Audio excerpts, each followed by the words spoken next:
we have arrived. Inglewood Transmission and Body Shop. Should I park in the back? Yeah, probably. It's kind of busy over here. Actually, a lot of cars in here today. It's super busy It's back like here too. A lot going on. I'll try and stay out of the way. Tuck in here, maybe? That truck's pretty cool. Oh, sick. It's like slam. Yeah. Looks like it doesn't run right now, but It doesn't working on that. So they got a bunch of stuff going on over there in the transmission shop. We should check in the front probably, huh? I think it's in the front. Yeah, we got, what is that, a C63 over here? Yep, C63 that's seen better days. But it looks like it's probably here for some rehab. There's a lot Marrow.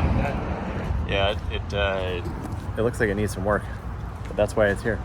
There's Evan. Ooh, we got some pretty sick cars in here. Yo, what's up, man? How are you? Want to go see this thing? Yeah, let's go check it out. So we actually have a bit of an update for you guys that we haven't talked about yet, and the car is actually, they made a lot of progress on it. And when we dropped it off, it's Damon's 599. We thought that, well, I thought at least, I didn't know everything that was happening to it. I thought it was just here for the front bumper repairs and the rear bumper repairs and whatever else little damage that it had. But it turns out they're doing a lot more than just that. It is completely torn down right now. We've got everything is prepped and sanded. So you guys are doing a full color change. Now we're going to tell them what the color is yet. Full color change, yes. But a full color change, and everything is being done properly. It is a ton of work. A lot of work. A ton of work. So you've got even got the windshield out, side windows, like all the glass, all the molding, everything is off. And I Of think the it's car. so weird without those pillar things. Yeah, it does. It's a completely different It's like like roof line. Yeah, once we're done with the dirty work, we'll bring it downstairs and start the finished work and Yeah. get it in the booth and get it painted. Yeah. Yeah, It's that's a lot of work though. Dude, it is a lot of work. Yeah, the whole car has to get torn down completely. Yeah, I've only had a little bit of experience. When I was in high school, I took a college auto shop or auto body class, and I realized that that's not my forte. I'm not passionate about body work. I like fabrication. I like building stuff. Welcome to Long Beach. But it's just a completely different thing. Like, there is just as much detail and basically prep and that goes into proper fabrication that goes into bodywork doing it like this. So I painted my RX-7 on my own once. I was like, it's not that big of a deal. Prepped everything, did all the stuff, rented a spray booth from one of our neighbors at the shop that I worked at. And after the whole process was done, I'm like, I don't ever want to do that again. Now I'll just make money doing what I do good and pay somebody who knows what they're doing to do what they do properly. So that's what these guys are doing right here. So you guys had They to, even got the carbon fixed. Yeah. Remember it was like destroyed? yeah, the carbon was Looks cracked. Yeah, we have a guy right down below that does custom carbon fibers. So That looks Yeah. like, that's a whole new layment. yeah, that looks solid. Fix the fiberglass. Yeah. Once this is clear coated again, it'll look brand new. Yeah. Yep. Yeah, so you basically just scuff the clear off. But then, yeah, I mean, on the repairs of where it's cracked, honestly, It's still got I don't some even- work. It's been roughed in, yeah. yeah, it's like really hard to tell where it Yeah. was even. Yeah, it still looks good. Yeah, that's awesome. But yeah, this is huge because if you guys know how much time and effort goes into doing something like this, you can understand how much something like this costs. And yeah, I mean, what do you think all said and done? It's probably 100 hours or more. Probably, yeah, 100 hours or more, right? Yeah. On a repaint. And then obviously calling all the vendors in for cutting the windshields out, cutting all the windows out, removing the molding, any tabs or anything that's like old plastic that breaks, you got to order new parts. Yeah, all the clips break, yeah. Yeah. How did Especially on older cars. how did the windshield go? Did it end up? It didn't break. It didn't break? Yeah. That's awesome, because that's like $5,000 right there. Yeah, we're good. Yeah. That's awesome. So this thing is coming along. What do you think on spraying it? Your new booth, is it ready now, or is it still? Almost. Yeah. One more week. They're wiring it today, and then we're going to paint the more and it's done. Nice. So I'd say 2 weeks it should be painted. Yeah? Yeah. That's awesome. That's the goal anyways. Very cool. Yeah. Yeah. We'll see. And then I see we've got the the Carrera van GT smashed rear door back here. So how's that thing coming along? We haven't touched it. No. Yeah. No. Yeah, one project at a time. Yeah. And this is a big project, so. Yeah. Well, I don't say they haven't touched it. It looks like they did something. Oh no, they did something. Oh, okay. So they prepped the other Line. tailgate hatch, whatever you call that on a van. Yeah, the other hatch wasn't perfect either, so they did a really good job Yeah. fixing it. Yeah, so actually a long time ago when we were still at the old shop in Huntington Oh, Beach. you're all good. Yeah, I didn't want to get no overspray. Yeah. So when we were at the old shop in Huntington Beach, we actually ordered this hatch off of somebody on eBay, and it was like 9 out of 10 condition, really nice, whatever. So we bought it. They shipped it over to us, and as soon as we got it, we realized that there was actually covered in Bondo. It was hit in the back, and the Bondo was like rusting and like underneath and cracking. So we didn't even bother putting it on. But Evan picked it up, brought it over here, and his guys took all that Bondo off, did some metal work, prepped it all, and made it look nice again. So that's like step one. Obviously, the front of the van needs a lot of work too, but they're busy over here, and the 599 is a priority. We have another van now, so I still don't know what the guys are going to do with the second van. There's a lot of ideas being tossed around. Yeah, just a couple. Couple ideas. Couple that we did talk about though. Yeah, So and that's a good thing. then Dave, we'll just keep Dave out of the driver's seat Yeah, of that thing be good. for now. Yeah, so we'll make sure it stays nice. Yeah. Yeah. So this is the new spray booth, and this is the real deal right here. This isn't a little like you just pop something in here. This is a professional, high level spray booth. Yeah, it'll be temperature controlled. We're gonna do the floors, so we've got a lot to do. So I know very little, but it looks like, so basically it's a downdraft, so it pulls from the bottom. Yeah. Yeah, so it's got all the filters from the top. So the fans suck air from down here so that as you're spraying a car, you don't have vapors floating around that are gonna fall in the car. They all get sucked down and then go through, and then fresh air comes in from the top. Nice lighting. So yeah, you're really close to being done. Like you said, you're just gonna paint the floors. Yeah. Yeah, we gotta epoxy the floor, clean these up. Yeah. It's getting close. Yeah. Yeah, it's a good size too. I mean, you could do trucks in here also. Trucks, yeah. Yeah. Yeah, trucks and cars. Yep. Yep. Very cool. So somebody came in and assembled this whole thing. We did. Yeah. Yeah, and it's actually anchored to the floor. It's not floating. No, every weekend for the past month we've been here for Saturday, Sundays. Yeah. Yeah, and then this will all be sectioned off for different builds. So most of the body shop stuff will happen down here. Yeah. Yeah. And we don't ever want too many projects, just 5 or 6 at a time. So once the floor is fixed and everything's repainted down here, Yeah. everything will be separated. So it'll be good. Yeah, so basically your plan is to just do kind of like cool projects. That's it. Yeah. Really where you can Yeah. say, hey, we're gonna do this the right way, not the cheap way. If somebody's not realistic, then they're not a good customer. Yeah, I like that. I've always done that with my business, and I've actually fired some of my customers before because they were just a pain to deal with. Fire our customers. Yeah. I mean, they start haggling with little like, oh, I could get this part for $12 cheaper, and I'm like, you know what? Then go ahead and get those parts, and you can put them on the car yourself because We it's don't just have any interest in those type of customers. yeah. So you want guys that know you are doing the right Yes. thing. You're gonna do the job the right way the first time, Yes. but it costs money. Exactly. Yep, I like that. Yeah. Yeah. That's the only way to go. That's the right way to do it. Exactly. This is wild.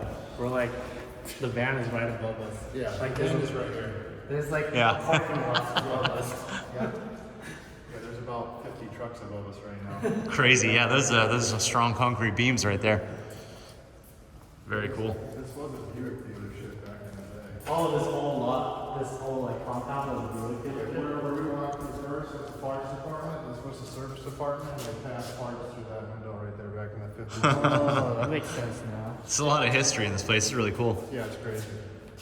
Very cool. It's so weird. Like, I've lived in Southern California my entire life, and I've been in the Long Beach area like all the time.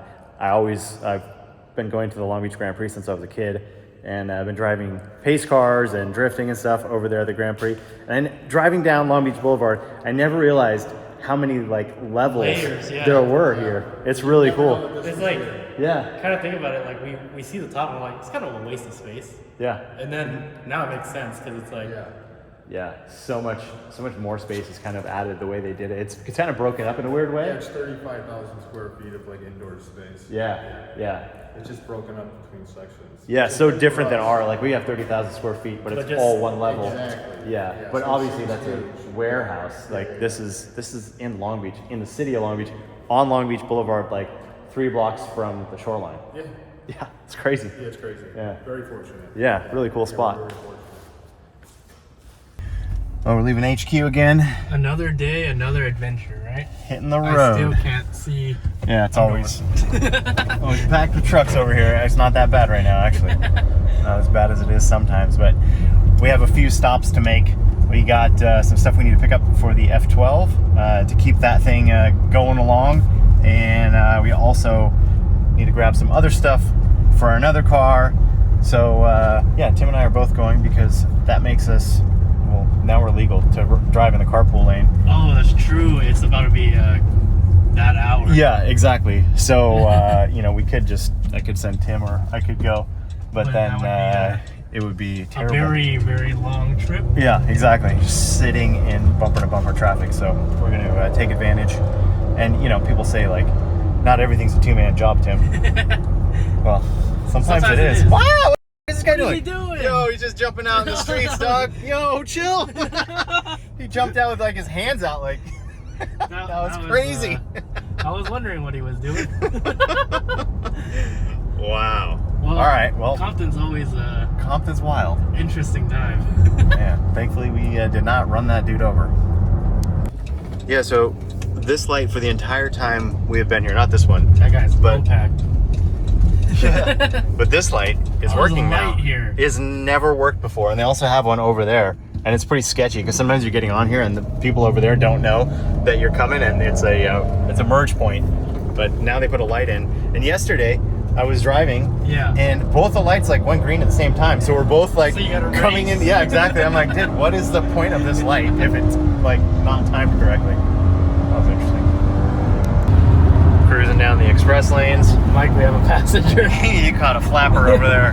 I tried to hit it dead in the center so it would go over the van, and it went and turned, and yeah, aerodynamics, I guess. Yep. I got that guy hanging on for dear life over there. Well, we'll see how long it lasts. Yeah.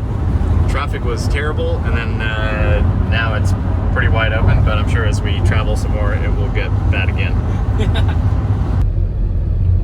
Here we are. Pulling up to Sparco. We can dip around back to the will call. Yep, everything's already up, ready to go. Hopefully, yeah. I put the order in a little bit ago. Let's see if they have anything cool over here today.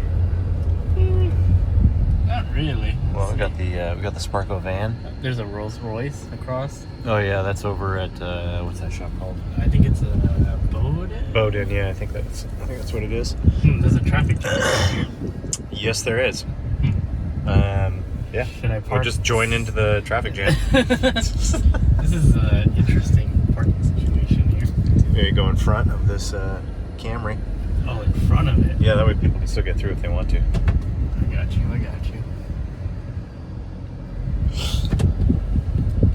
There we go. They probably got the AC on in there, huh? They got Nah, the meat flaps hanging down. I don't think so. All right. It's like the shelves are fully stocked with all of this Italian goodness in here. Sometimes, you know, like at the start of the season, Yeah. It's empty. it's kind of empty because they're like, yeah, all the race teams, you know, want all of their gear, building new cars and all that stuff. But yeah, closer to the end of the season, they catch up and get everything in stock, which is good for us because everything we needed was in stock. Yeah, it So, seems like they're pretty stocked up right now. yeah, fire systems, like everything is in stock, which I want to put a fire system in the F12. Yeah, that's a good idea. Yeah, I think that's so- a very good idea. Yeah, so while everything's out of the car right now, it's the easiest time to put it in, run all the lines and, you know, get it plumbed properly. So figured get the fire system, get some tow hooks, get the hood pins, the trunk springs, harnesses. I think that's it. I think that's it. I thought we got harnesses already, but maybe we didn't. No, not for this car. Mm. Build a lot of cars. Change a lot of stuff in a lot of cars. All right, Sparco mission successful. Yes. We got everything we needed. Easy. And our next stop was actually to go over to Hector's shop and check in on Dave's 599 and also pull the mirrors off that car, because when Dave wrapped it, when he wrapped it gold, they pulled the mirrors off of Damon's car, and they're the carbon mirrors. Well, now that Damon's car is getting painted, Damon's like, dude, I want my mirrors back. So we were gonna go over there and grab them and bring them over to Evan, but Hector is not answering the phone. I don't know. It's Friday afternoon. He might have Yeah, he might have gone somewhere. might have left early. Maybe a little long weekend. Not mad at him. Yeah. You know? But we probably shouldn't show up unannounced if he's not getting back to Well, we called him a few times. He didn't answer. Yeah. So we could drive all the way over there and then go. You know, he's not there. Hey, there's CP. Oh, we're right on the end of the street. Right next door.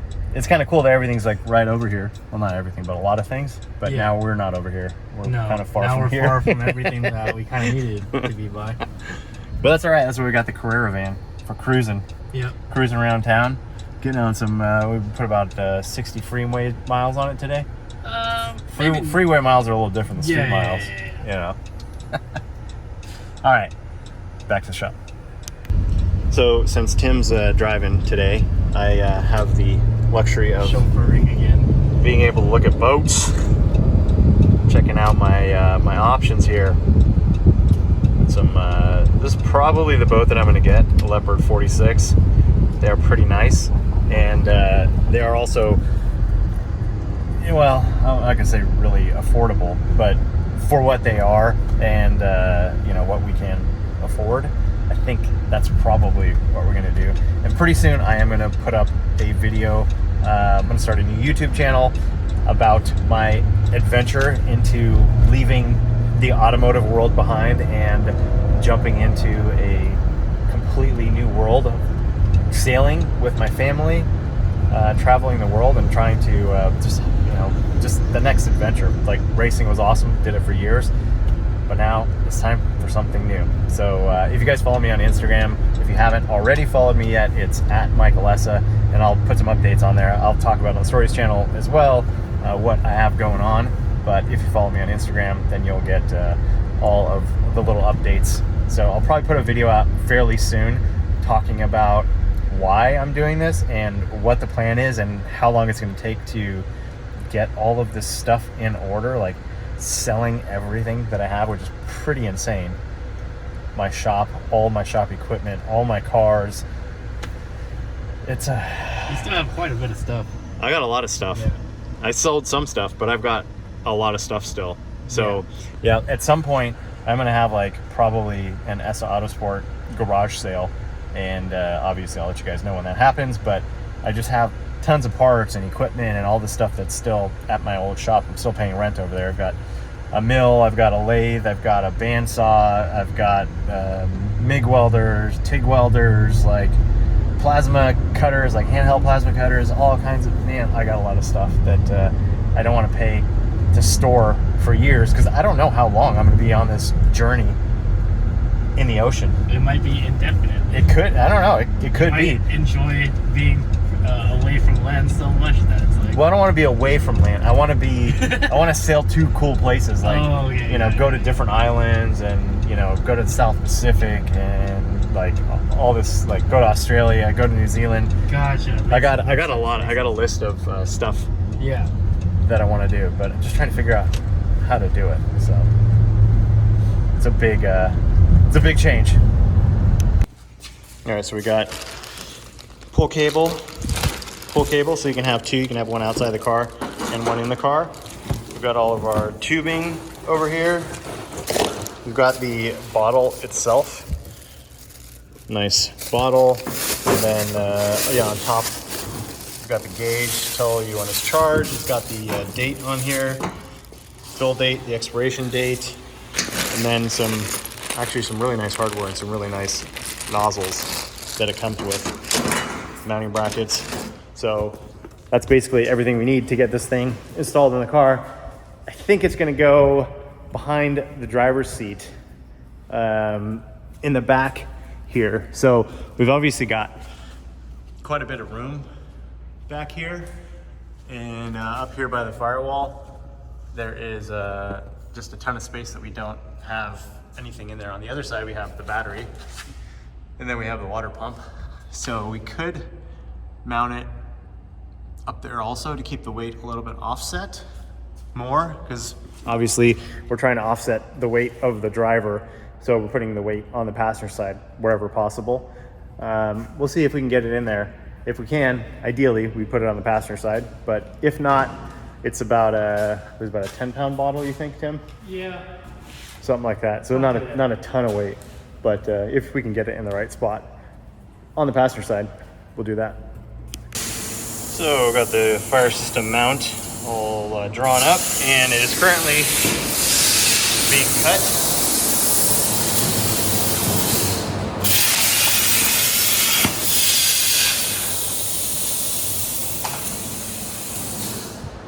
I love this plasma table. It's like, man, what would I do without it? Here's the bracket all done. So basically this is gonna go, this will be upside down here, but it's gonna go onto that part of the chassis like that. And then we're gonna put some through bolts into the spots that go here, and then we'll do riv nuts on the front. And the reason that we're doing some riv nuts and some through bolts is the through bolts are way stronger than a riv nut. Riv nut just kind of expands on the backside and captures it, but it is aluminum, and you know, it's not going to be like a permanent fixture. If the car does crash or something like that, it could pull those riv nuts out. The fire extinguisher bottle is fairly heavy. It's about 10 or 12 pounds or something like that. So putting those through bolts in will make sure that it is completely solid. And then after, once the holes are drilled, which is what Tim is working on right now, which is a lot of fun, drilling upside down. Yeah. Getting metal shavings all over you. At least Tim and I come equipped with safety glasses.